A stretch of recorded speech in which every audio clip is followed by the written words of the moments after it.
Magandang araw mga kaibigan.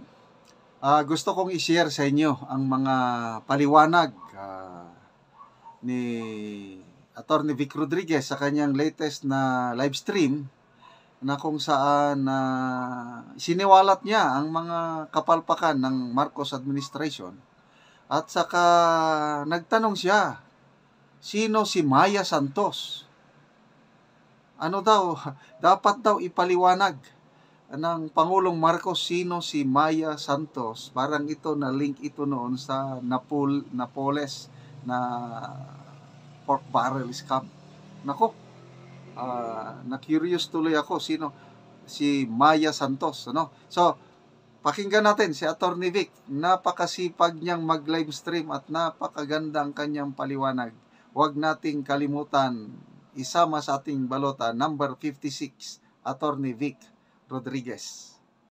Yung mga tinda ng suka, may diploma siya, wala. Kaya nga po, walang nakakahiya kung ikay nagtitinda ng suka. Alam ho ninyo, maliit o malaki ang hanap buhay mo, mataas o mababa ang iyong katungkulan sa isang kumpanya, basta't po marangal kayong nagtatrabaho, malinis ang perang inuuwi ninyo sa inyong pamilya, kahit po nagtitinda kayo ng suka, kahit po tagabili kayo ng suka, wala po kayong dapat ikahiya. Ang dapat mahiya, yung mga magnanakaw sa gobyerno.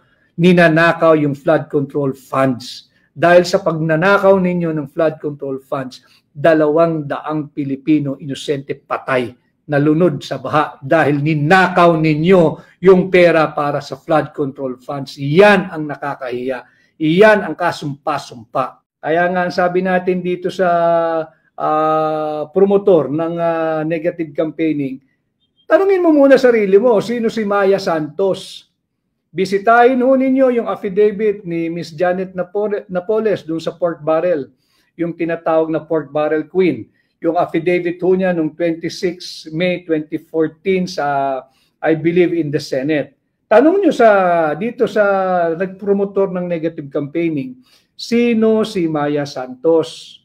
Tanungin mo rin sa kanya, sino yung Richard Cambe, yung Jennifer Jen Corpus, yung Arman Padilla at Zenaida Ducot. Yan ang gusto niyong pag-usapan natin. Maganda po talaga mga attorney ang makakapasok sa Senado para alam talaga ang mga batas, hindi maging mangmang. At pag-usapan natin yung issues. Ano nang nangyari? Wala pong ibinunga. Yung kanyang excessive foreign trips. Yung kada biyahe ng biyahe, natandaan po niyo yan, unang 2 taon sa pwesto, biyahe ng biyahe, ang naiuwi, pangako. Ang naiuwi, pledges. Ang pledges po, pangako ho yun, hindi po kwarta yun. Hindi po pera yun, hindi po investment yun. Pangako lang ho yun. At syempre, kinakailangan i-justify ng mga iba't ibang departamento. Marami daw na pirmahan na MOU. Alam ho ninyo, ako'y naging aktibo sa practice sa pribado. Yang MOU, pagka mayroong mga pagpupulong na malalaking negosyante, lumilipad do ang MOU. Kinakailangan ma-justify bakit ka nagpunta doon sa lugar na yun eh. Sa kumpanya mo, sa business partner mo, para may maikwento ka. Nagpirmahan kami ng MOU. Pero yung MOU ho, wala pong halaga yun, wala pong meaning yun. Memorandum of Understanding. Why do you have to reduce your understanding into a memorandum form? Eh kung nagkaintindihan na nga kayo. Common sense yun. Kung tayong dalawa nagkaintindihan, ba't kailangan natin isulat? Hindi pa naman agreement yan. Nagkaintindihan lang tayo, nagkaigi tayo. Pero wala pong visa yan. Hindi naman enforceable ang Memorandum of Understanding. Ang ibig sabihin lang ng MOU, nagkaigi tayo, nagkasundo tayo na pagdating ng araw ay maghahanap buhay tayong dalawa. Kung darating yung araw na yun. Pag hindi, wala hong MOA, walang investment, walang foreign direct investment, wala pong mamumuhunan na papasok sa ating bansa. Yan po yung panimula ng kanilang pambubudol diyan sa kanyang excessive foreign trips. Issue-based uhuli ang ating kampanya. Ang EDCA bases, nagkalat po ang US military bases dito sa ating bansa. Nagkalat po yan. At makikita naman natin sa dalawang pananalita na niya sa kanilang ginagawang rally, tinataas po niya yung intensity ng anti-China rhetoric niya. Kitang-kita natin, gigil na gigil sa bansang China na yung miyembro daw ng Duterte senatorial candidates ay pro-China.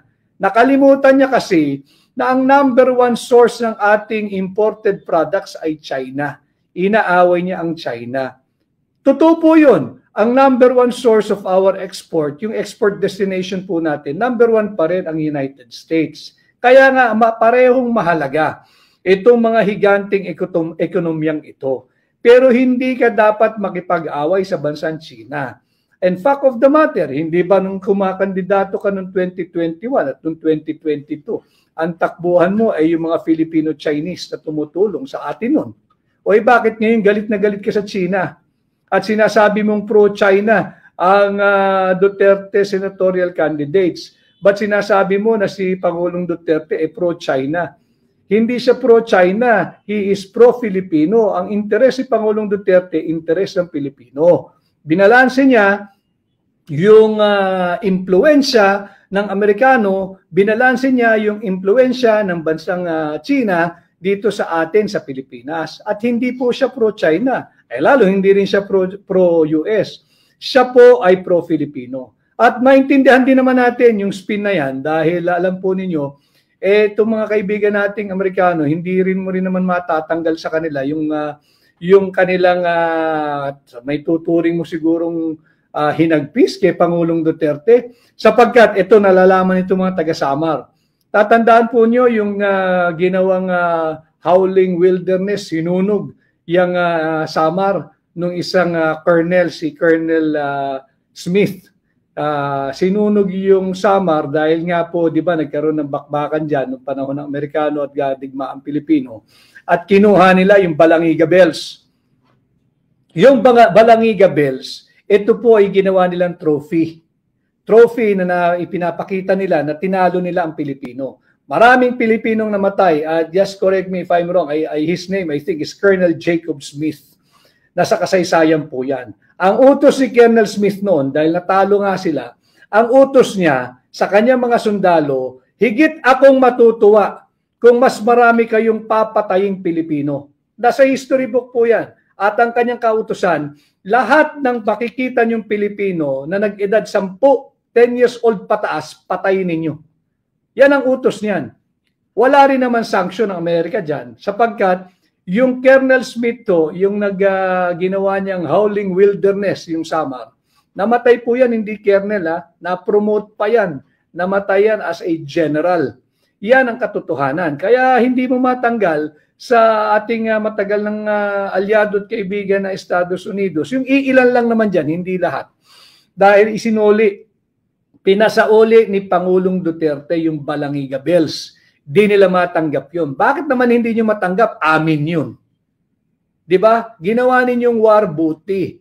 Kaya firm and very strong leader si Pangulong Duterte na obliga sila ngayong isoli ito, yung Balangiga Bells, dahil part yan ng heritage nating mga Pilipino. Dinamdam siguro ng iilan dyan sa gobyerno ng Amerika, kaya sila ay galit na galit kay Pangulong Duterte. Bukod dyan, ito nga pagbabalanse niya na binalanse lang na niya yung interest ng China at Amerika sa ating bansa. Yan din dapat ginagawa ng Pangulo ngayon eh. Yan ang dapat niyang ginagawa sapagkat alam nyo, we are so situated in a very strategic position. Dapat nga tayo gitna ng mga yan eh. Tayo nagdidikta, anong gusto mo China, anong gusto mo US, halika kayong dalawa rito. Pagkakasunduin ko kayo, huwag nyo akong diktahan. Dahil itong lugar na inyong pinagtatalunan, nasa akin yan eh.